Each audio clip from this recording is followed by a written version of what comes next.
তাহলে এই আত্মহত্যা কেন? খুব চিন্তা ভাবনা করার পরে দেখলাম যে এই আত্মহত্যার কারণ হচ্ছে দুইটা। কয়টা? এক নাম্বার হচ্ছে দ্বীনের বুঝ তাদের মধ্যে নাই।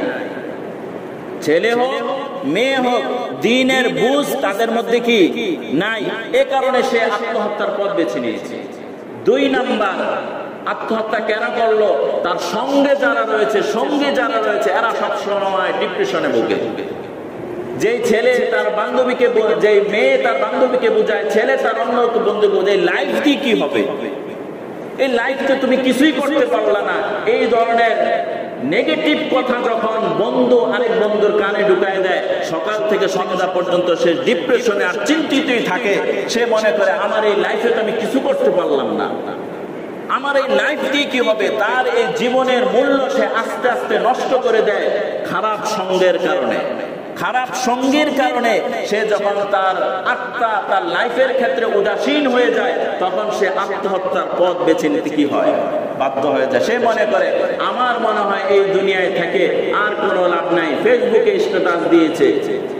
একেবারে আজকে কি বার? শুক্রবার, গত বুধবারে এই আইডির মালিক ডেট, এই আইডির মালিক আত্মহত্যা করেছে, মৃত্যুবরণ করেছে।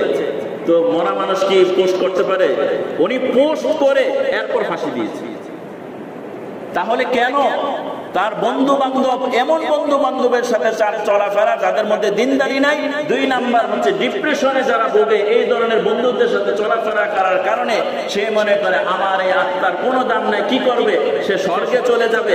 আপনি তো মারা গেলেন, আপনার বাবার পরিশ্রম আর কষ্ট আপনার পিছনে কত বেশি আপনার খবর আছে? একটা মেয়েকে মানুষ করার জন্য তার পিতামাতার কতটা শ্রম দিতে হয়, ওই সন্তানের তো এটা তার ব্রেনে আসে নাই। আপনি প্রাপ্ত বয়স্ক যুবক, আপনার পিছনে আপনার বাবা মার কত পরিশ্রম রয়েছে, এই খবর আপনার কাছে নাই। আপনি মনে করলেন আমি মারা গেলে আমি সে স্বর্গে যাবো। মাইক তো মাত্র শুরু, কি বলেন? মাইক কি হয়ে যায়? ইন্তেকালের পর আত্মহত্যা করার পর কি সে স্বর্গ চলে যায়? না, হাদিসের মধ্যে আছে সরাসরি জাহান্নামী। আল্লাহ তাআলা হেফাজত করেন। এই আত্মহত্যার পথ থেকে সরে আসার অনেকগুলো মাধ্যম রয়েছে, এর মধ্য থেকে খারাপ বন্ধু নির্বাচন। তো বন্ধু নির্বাচন করার ক্ষেত্রে ফর্মুলা তিনটা, খুব সংক্ষিপ্ত ভাবে বলি। তিনটা গুণ থাকলে বন্ধু বানানো যাবে।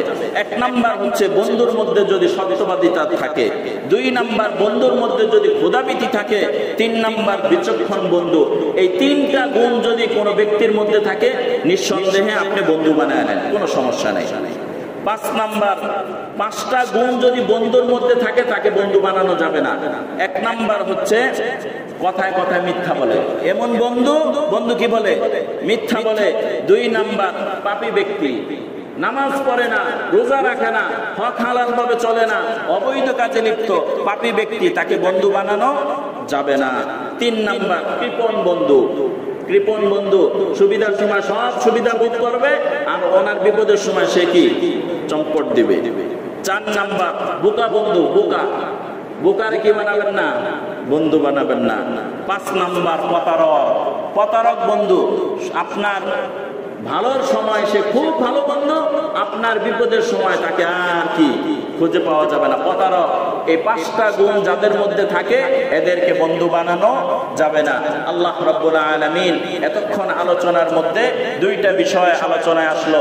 এক নাম্বার, অভিভাবক যারা রয়েছেন এদের কিছু দায়িত্ব আর কর্তব্য, এই ব্যাপারে আমরা সতর্ক থাকব।